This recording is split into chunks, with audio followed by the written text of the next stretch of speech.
Sometimes the best stories in golf aren't found on tour. You'll find them at the back of the range. And here's your host, Ben Adelberg. And once again, welcome to the Back of the Range. I am your host, Ben Adelberg. This is episode 222. Great to be back home in South Florida after a fun off week. Spent some time in Montana, Idaho, Wyoming, went to Yellowstone, Jackson Hole. It's truly God's country out there, like everyone says. Really had an absolute blast. Honestly, just looking at the scenery, looking at the mountain ranges. If you haven't been out there, or if it's been a while since you've been out there, it's a great way to reset and recharge the batteries. Not to get all deep here, but, we tend to get wrapped up in our own lives, our own priorities. We spend a lot of time looking at our phones, worrying about the little things. Well, when you're driving through the mountains in Montana, Wyoming, it serves as a reminder that there are much bigger things out there in the world. And sometimes you just need to take a break, open your eyes a bit, and appreciate your surroundings. So I'm back, re-energized, looking forward to the rest of 2021. The holidays are coming up fast. Looking forward to some time with family. And, there is that pesky, lofty goal out there that I set for myself last New Year's Eve to get to 250 episodes before the end of the year. Well, this is episode 222, so I got some work to do. There's still some time to get more stories out to you all from some of the best amateurs in the country, so it's time to make that final push. My guest on this episode is Allisen Corpuz. She is currently preparing for the final stage of LPGA Q-Series. It's a 2-week, 8-round marathon to decide who gets status next year on the LPGA Tour. We spoke about what she's doing to prepare. We spoke about her start in the game in Hawaii, her time at USC, and, of course, the Curtis Cup in Wales. I know I say it many times during these episodes, but again, there are so many nuggets of great information that you can adopt into your game and also share with juniors that you know that are looking to improve their game, perhaps find an opportunity to play collegiately. Allisen knows what she's talking about. She had a distinguished junior career. How distinguished? Well, when you play in your first USGA championship at the age of 10, you heard me right, 10, you might know what you're talking about. Allisen played in the U.S. Women's Amateur Public Links at the age of 10. With that being said, let's get this episode underway. So thankful to have another member of the U.S. Curtis Cup team on the podcast. Allisen, welcome to the Back of the Range. How are you? Hi, Ben. I'm doing well. Nice to speak with you today. Absolutely. I'm glad we could find some time before your your marathon 2-week adventure at LPGA Q-Series is coming up pretty soon, and I know you're trying to get ready for that, trying to get, I guess, rested for that. This is 8 rounds over 2 weeks. When is the last time? Well, I'm speaking to someone that plays a lot of competitive golf, but still, that is a lot of golf, isn't it? Yes, it is. And even for someone who has played a lot of golf, all of our events are in college, at least, are 54 holes. So really the only time you play 72 or more is if you make a cut at like the USM or the US Girls Junior. Right. So yeah, it is going to be a bit of a marathon. But it is nice to go in with some experience from stage 1 and stage 2, which were 4 rounds each. Yeah, and you played well at stage 2, and I think tied, probably got a top 10 in that stage 2. I think someone clipped you by one shot, a fellow teammate at USC, but we're not going to talk about that, right? You're okay with that, right?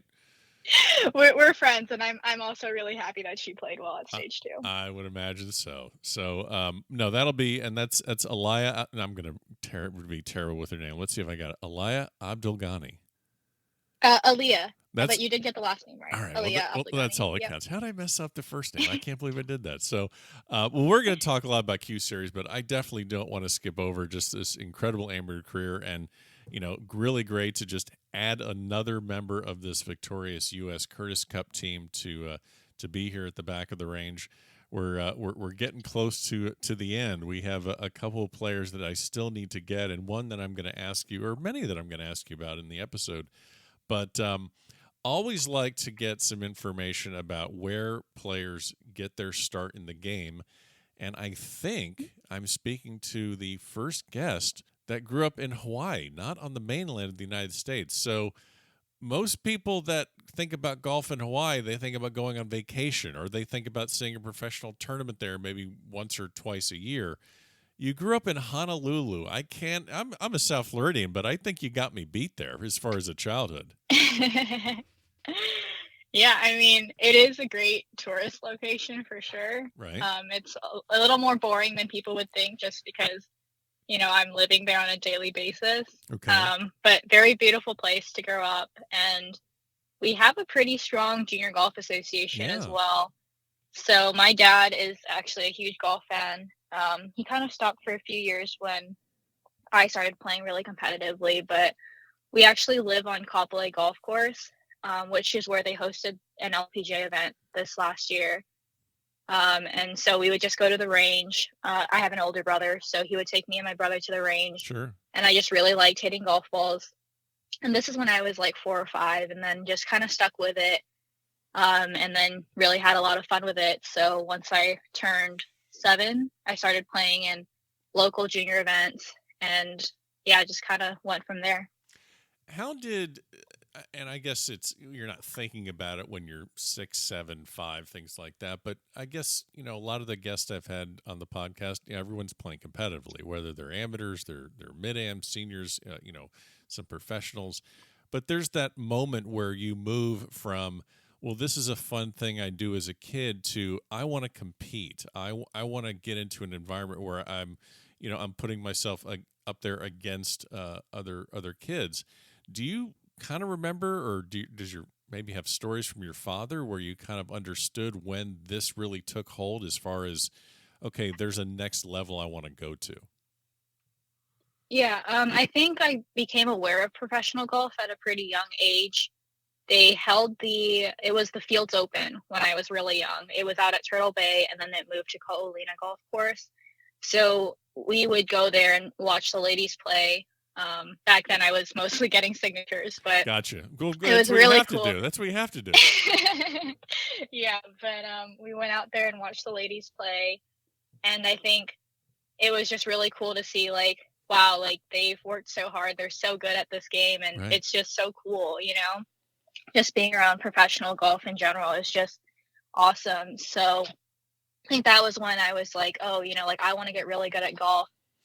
And then I started playing AJGAs when I was 12, and that's when I really started traveling to the mainland to play tournaments. And Hawaii golf was pretty strong when I played it, but you just can't compete with, coming to the mainland and seeing people who also compete at a really high level. Sure. What was that kind of culture shock, or maybe instead of culture, just competition shock, when you come over thinking, okay, I've had great success. You've had great success. I mean, even as early as 10. We'll talk about that in a second. But I mean, great success. But when you come over to AJGA, that's a different world, and you're playing with players that have probably, I mean, they might have a more diverse playing experience than you do. There maybe it's easier. Obviously, it's easier for them to travel throughout the country to see different types of golf courses, layouts, grasses, things like that. So when you come over for the first time and you're like, oh, what did I get myself into? Yeah, I think for me, definitely the biggest change was just weather and grass.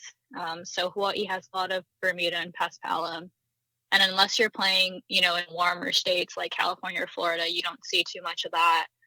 So, yeah, I remember my first AJGA. It was in Georgia at Chateau Alon, and it was just really cold in the morning.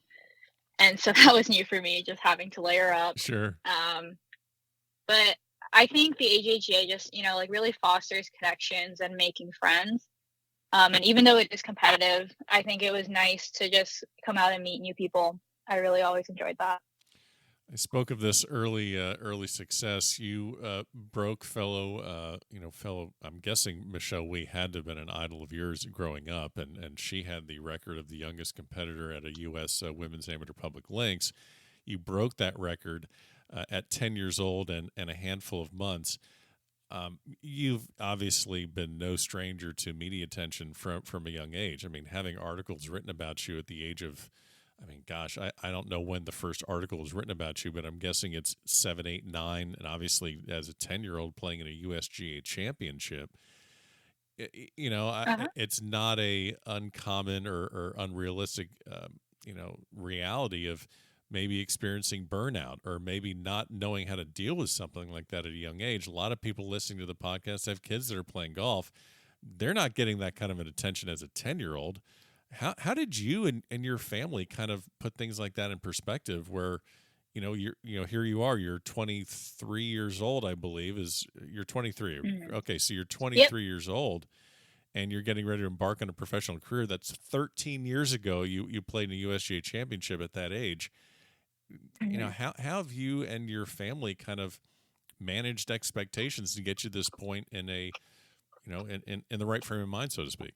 Yeah, I think when I was younger, and my parents have just always said, it's not really you against everyone else. It's you against the course. It's really about you trying to be the best golfer that you can be, and that's something that I've always worked towards. I think it has helped to kind of be exposed to that as a younger age. And for me, it was never really burnout. It was definitely a lot of nerves. Okay. So learning how to, just be more comfortable, I guess, when the cameras are on. There's definitely a learning curve for feeling comfortable when, someone's like with a camera standing right behind you as you hit a shot. Right. That was terrifying for me the first few times that it happened. And, just kind of knowing what you do under pressure. That way, when it happens again, you know what to think about or what to do to try to, I guess, counteract those feelings. That's definitely been a huge help in my game, like growing up.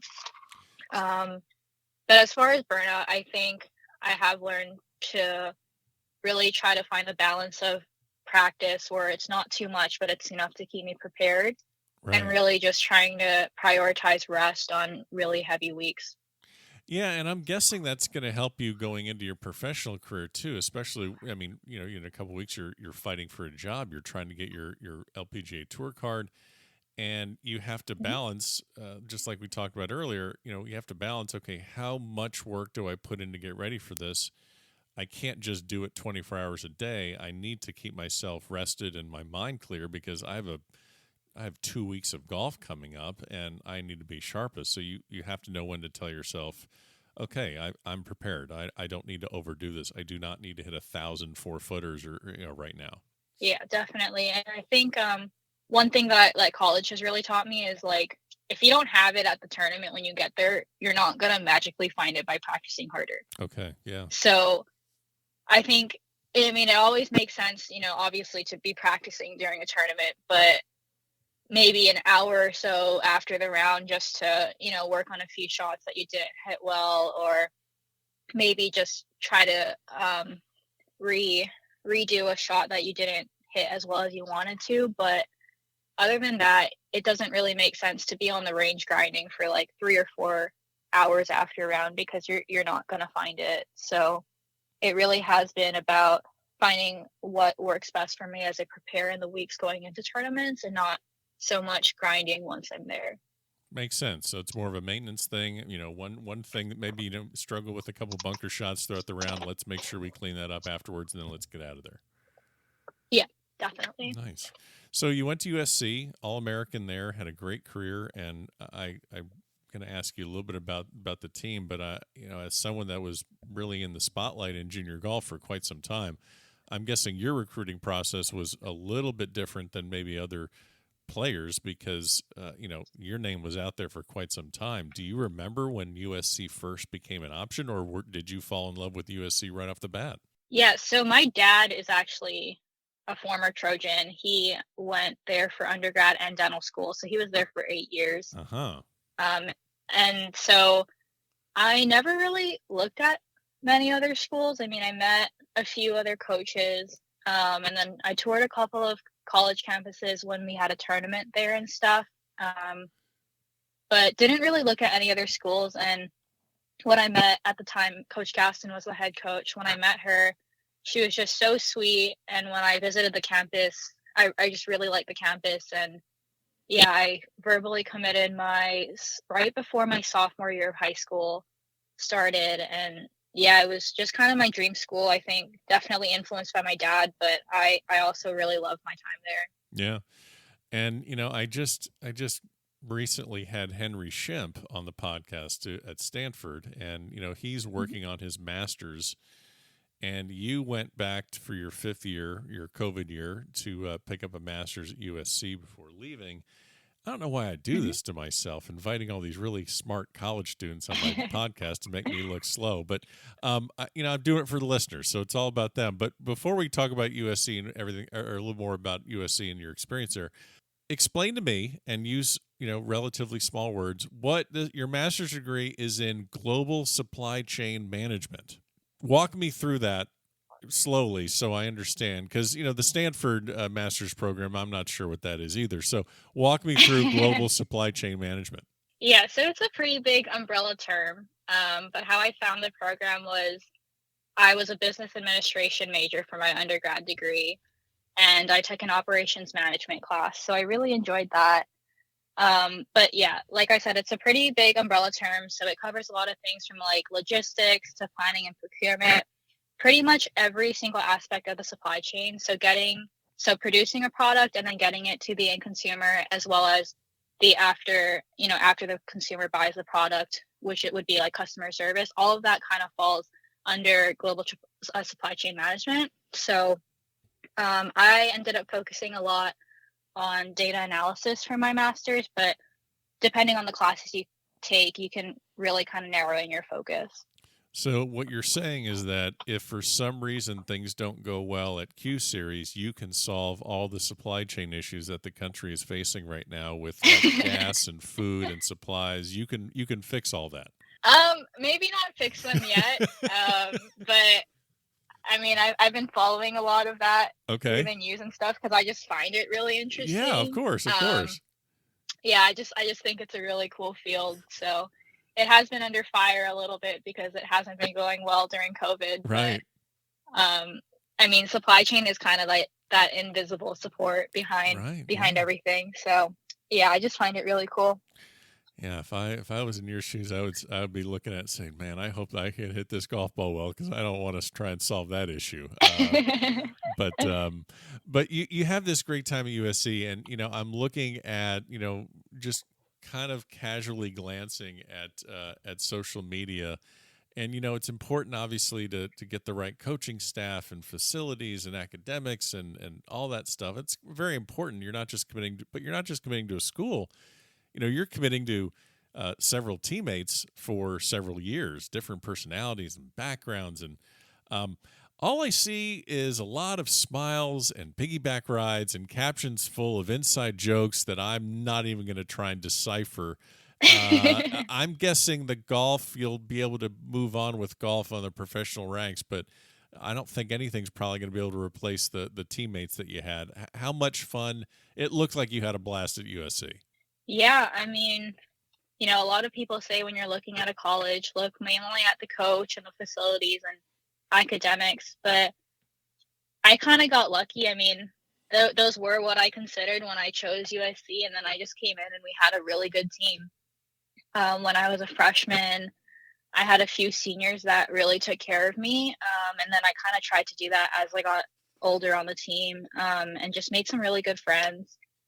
And actually, one of my best friends transferred from BYU to USC halfway through sophomore year. So it was just so nice to finish out our time together at USC. So let's pretend you're still a senior and you're going to give some advice to incoming freshmen that are starting to play collegiate golf next year. We've got a lot of them that listen to this podcast. Let's say you're going to try and take care of them right now, give them some advice on how they can quickly acclimate in their first semester or their first year. What are things maybe you struggle with that you got help with, or things that you saw your freshmen struggling with that you were able to kind of advise them on? I know it's hard to answer specifically, but maybe just what are a couple things that you think really helped you find success in balancing everything? Just kind of going into college knowing it's going to be tough at first. I think I took a little too much on in terms of classes. So I just felt like I didn't really find a balance of like golf and school. until about maybe a month in. So for me, that was pretty tough. And I think no one really realizes it, but every freshman struggles. And I think, you see everyone having such a good time and you're just like, why am I the only one struggling? Right. And I kind of just wish that if I could redo freshman year, I would kind of tell myself like, hey, like you do belong here. Just relax, take a deep breath. Everything's going to work out. Because I think I saw, our team was very senior heavy when I was a freshman. So I'm seeing people at the end of their collegiate career, they've figured everything out and kind of comparing myself to them. And I think that was pretty intimidating for me. So I wish, I could kind of tell myself like, hey, like you'll get there. Just be patient, just put in the work. And I was so sore my first month. Workouts killed me. So just knowing that that's normal and not stressing too much about it, I think is what I would tell incoming freshmen. Well, and you're also going into a program that has such a rich history and such incredible players. I mean, I think over 30 All-Americans. They've won national championships there. So you're also saying, okay, I'm not just going in as a freshman. I'm going in as a freshman at USC, where at some point there are going to be expectations that I'm going to need to fulfill, or at least get to that level. Yeah, definitely. And I think what I've realized over the past few years is like everything on the course is going to take care of itself if you take everything off the course and take care of that. So it was just like if your personal life is put together and you're practicing the right way, you're not stressed about everything else, in general you're going to take that to the golf course and be relaxed and hit good shots, and as long as you're prepared you'll play well. And I think it's so easy to get caught up in so many other things at college, like really trying to manage your time and try new things, meet new people. And sometimes it helps to just take a step back and say, like, this is where I need to improve. This is where I'm doing well. And just figure out a plan for how you're going to improve in the areas that you need help in. I know this. I've asked this question many times before, but maybe not so much on the women's side. Just I'm just curious. Excluding the national championship, obviously that's the creme de la creme. But excluding the national championship, what is one collegiate event that you played that you're going to miss the most? And not just the golf course, because I mean you're going to play some incredible golf courses in your time. But but when you go there, like, man, that was fun. Like on the guys' side, a lot of them say the Cabo Collegiate in Mexico. So that's one they say quite a bit. Yeah, I want to say everyone probably would say Hawaii, but okay, yeah, that's got to be different for you. Yeah, because I see all this. I see all the guys going to Hawaii for a tournament. And well, see, I'm kind of at a disadvantage. I live in South Florida, and I look at that. I'm like, maybe I'm going to go to that tournament, cover it, and do some photography. And I'm like, oh my gosh, that's at least 10 hours in the air for me to get out there. And I'm just like, maybe I'm not going to go do it. I haven't been to Hawaii yet, so I need to get that done. Yeah, I mean that's always a really fun event, but it has always felt a lot more like home to me and not something new. I want to say for me, we played I'm not sure what the name of the tournament is, but I think it's the Silverado Showdown up in Napa. Okay. I think that's right. Yeah. So it's just a beautiful golf course in Napa. It's just such a beautiful place. When we went, we had dinner with a former player who just, like we met her family. And then I had some friends come out this year to see me at that event. So yeah, it's just a really fun place to be at. I've always tried, you mentioned, being meeting a former player, and I've always tried to not ask the question of, hey, what was it like to play in a U.S. Open? And I'll ask you a little bit about that later. But, what was it like to do this? Like you've played in the ANWA, in the Augusta National Women's Amateur.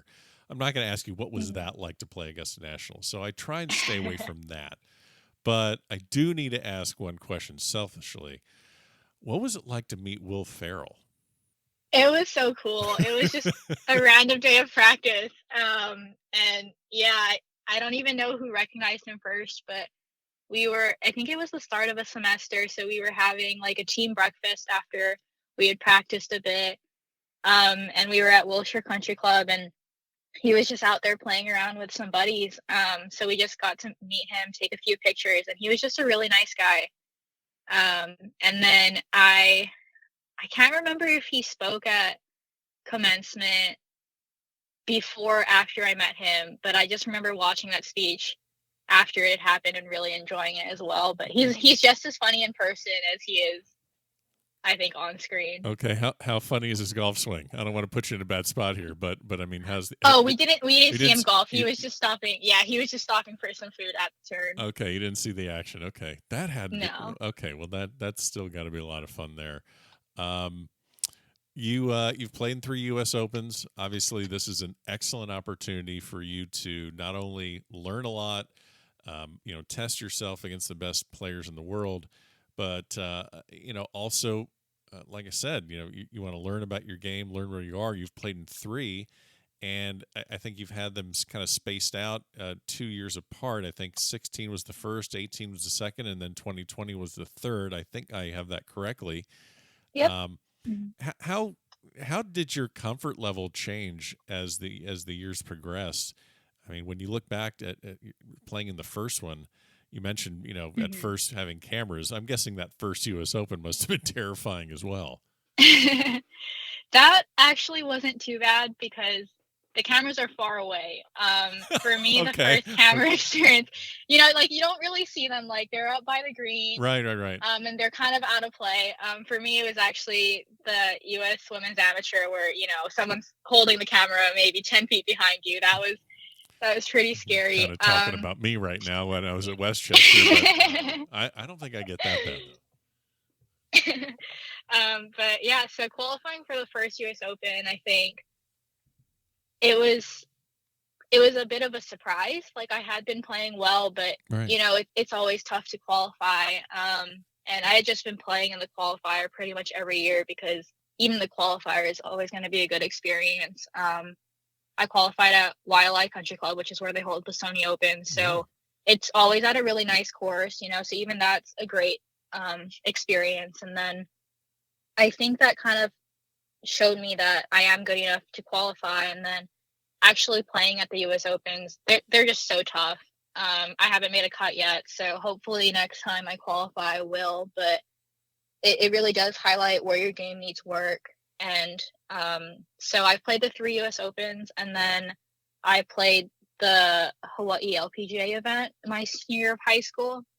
So I think even just comparing those, that event to the 3 Opens, the golf courses just play so much tougher. And it's obviously a lot more mentally draining just because, it's a major week. But I think, all 3 were really awesome experiences, and hopefully I'll be able to take those forward and learn from that. You've played in, I think, about 16 USGA championships. Do you recommend for juniors or just anyone just to kind of tear the Band-Aid off and just go get in those qualifiers just to I guess, get more comfortable in uncomfortable situations? Yeah, definitely. I think, and also, so at least for Hawaii, I don't know how it is for other states, but they always just encourage juniors to just sign up just because the number of spots that you get for the qualifying depends on how big the field is, right? Right. So even if you don't think you're going to qualify, one, you might qualify just, kind of career it for a day and make it. And 2, if not, you're helping other players get a better chance to make it. Interesting. So I never thought of that. You're 100% right. Yeah, so that's kind of how my dad saw it. Like, so when I had qualified for the public links when I was 10, I was actually a first alternate. And then at the time, I believe if you qualified for the U.S. Open, then you received exemptions to the amateur events. I think they've taken that away, but Sid Okino qualified for the U.S. Open, and then that freed up the public link spot because she had been one of the qualifiers. So then that's how I got in. But yeah, that's kind of why my dad signed me up, is just the Hawaii State Junior Golf Association was just saying, it's a good experience, just play. And then we were always just trying to get more spots for more people. I And then recall when I that. got older, that helped me because then we had a bunch of juniors playing in qualifiers, which gave us more spots. So I would say if you can do it, it's usually at a really nice course. And then if you do make the championship, that's also going to be an amazing experience. Yeah. What was one of the practice rounds you played in maybe those 3 US Opens where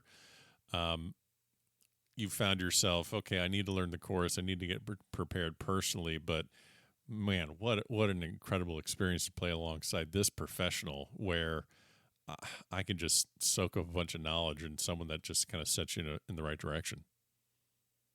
Yeah, at my first US Open, I played a practice round with Arthur Munoz. Yeah.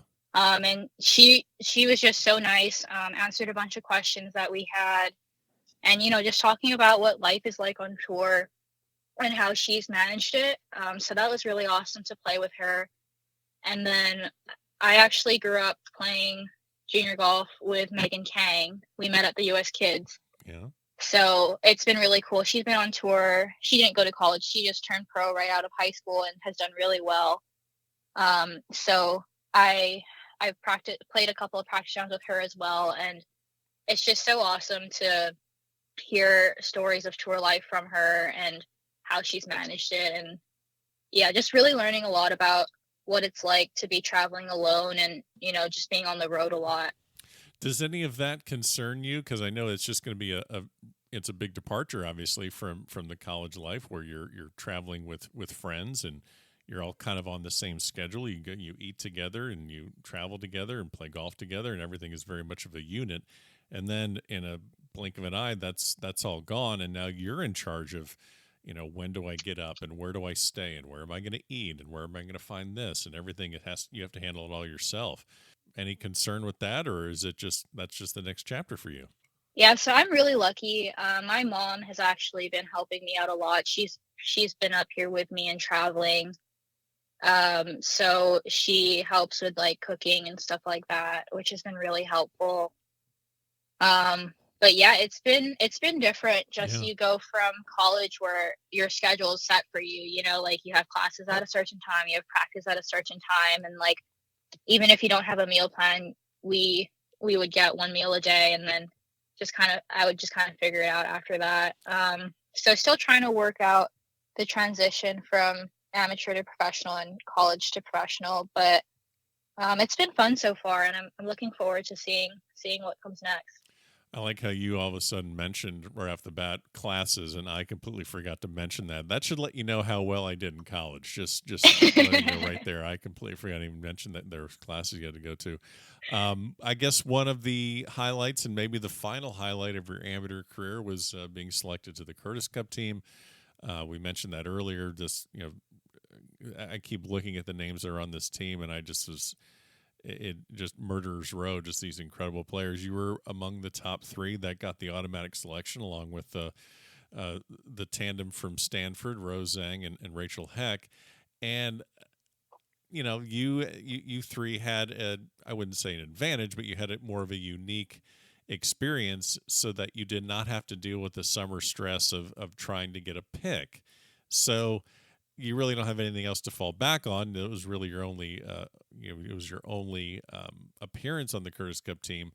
But how nice was it just to get that automatic pick where your summer was left to, okay, now I can prepare. I don't have to go figure that every single tournament round is going to be a positive or a negative to getting onto that team. Yeah, I think the biggest benefit for me was actually just because I was preparing for Q school. So how they selected the rest of the team was after the U.S. Women's Amateur.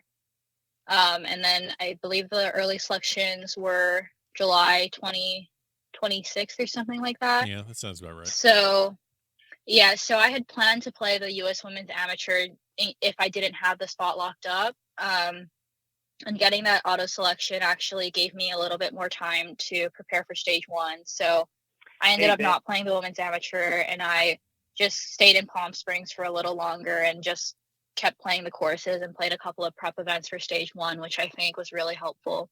So you get there, you get notified that you're going to be on the team. You're going to Wales. Have you ever been to the UK before? Let's start there. I've never been to Europe, so that was my first Okay. Europe trip. Okay. Probably Probably not a big deal with the length of the flight, because that's similar to what you face when you come from come over to the mainland. But I know this from speaking with, I believe it was Brooke Matthews, but there was 2 waves of the team coming over. I think half the team was there first, and the other half arrived second. Were you part of the first wave or the second wave? No, me and Brooke were part of the same wave because we came from stage 1. So Okay, that's right. Okay. yeah, so stage 1 ended on Sunday, and then we flew out Monday morning. Okay, so you were part of the second wave that arrived, and the whole team has signs held up and welcoming you to Wales and everything like that. Yeah. So you go 3-0 undefeated at the Curtis Cup team. You're paired with I think it's Rose Zhang. Is that who we're talking about? I mean, it's hard to find any articles or anything about her. All kidding aside, number 1 ranked amateur in the world right now. She's played in 3 collegiate events, and she's won all 3 of them. She seems to be doing okay.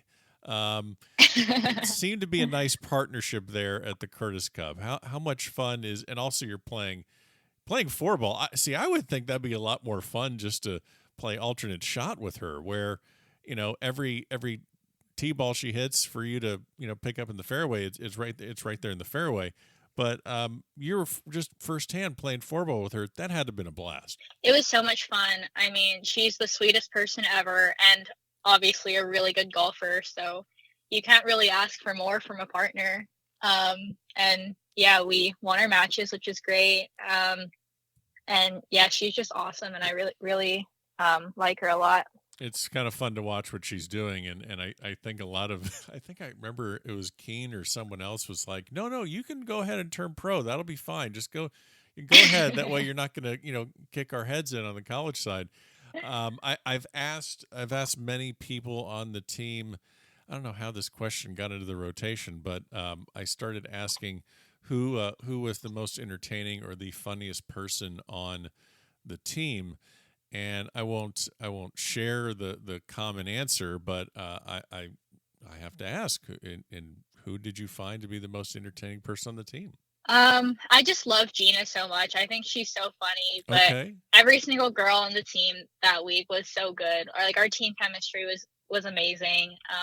And I mean, I think I'm biased. I think Gina was probably the person that I was closest to going into the week. Sure. But I left really, really loving everyone so much. Yeah, I've heard some stories that Gane is the show. She's a little bit of the entertainment on the team, though. That's what I've heard. Yeah.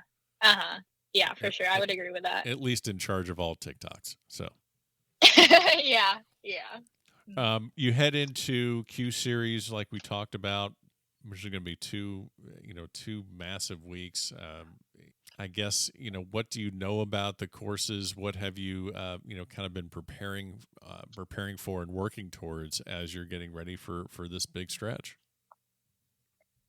Yeah. I mean, I've never played the courses, but I'm playing a couple of prep events again for stage 3. So I'll be able to see the courses ahead of time. But really just been working on ball striking, and then kind of trying to maintain the short game and trying to learn new short game shots. If not for Q-Series, then for further down the road.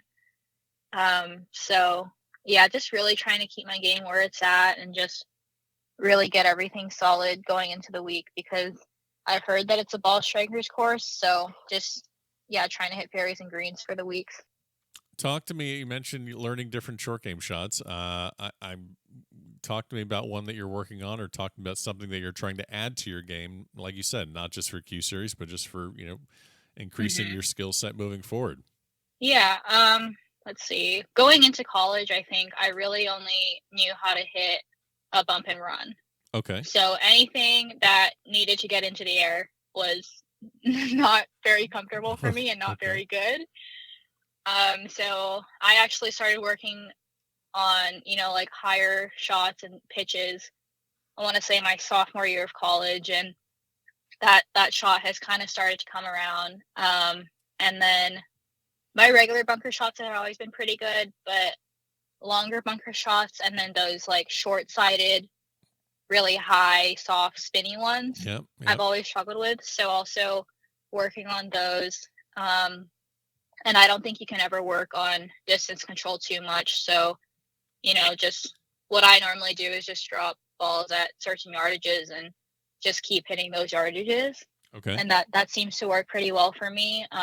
But yeah, like 30, 35, 40, 45, 50, like that range, just so that, when it comes up on the course, it's a little more comfortable. Are you more of, do you incorporate using TrackMan or any, electronic devices to kind of monitor spin and distance, or are you more into, like you said, dropping balls using feel and just using the visual, confirmation, like, okay, I hit it, this is what it felt like, I see where it landed, that's right, or this is what it feels like to have it be 6 yards short? Is there anything that you use other than, like you said, just kind of dropping balls and going by feel? I just use my rangefinder. Okay. Just because that's what I use on the course. Like I'll just shoot the yardages. But yeah, I mean, I don't own a TrackMan, and I did have access to one when I was at USC, but it's so easy to get caught up in the numbers, and I'm definitely the type of person that probably would get way too into them. Yeah. So I've tried to stay away from that. And then if I'm not hitting the ball as well as I would like, I'll take a couple of videos, but that's about it for technology for me. Yeah, I'm glad you kind of brought that up, because I kind of see a lot of players getting kind of falling in love with numbers and spin rates and looking at a LED display or LCD display to see what see what their shot did, as opposed to maybe paying a little bit more attention to the wind, the grass, and actually visually and physically feeling and seeing how the shot came off. Yeah, I mean, I definitely think it's important. Like like when you do a club fitting and stuff, you do want to make sure the numbers are right. But yeah, it is so easy to just get caught up in all of that. Well, I appreciate you coming on, Allisen. I got a big step ahead of you. A lot of golf coming up pretty soon, but sounds like you got everything squared away, and obviously great experience playing on that Curtis Cup team. Glad you're able to stop by the back of the range. I wish you the best, and good luck moving forward. Thanks, Ben. Enjoyed it. And there you have it. Special thanks to Allisen Corpuz for joining me on this episode here at the back of the range. Best of luck to her as she enters the final stages of LPGA Q-Series. Don't forget, follow along on Facebook, Twitter, Instagram. Every episode is available at thebackoftherange.com. We'll see you next time here at the back of the range.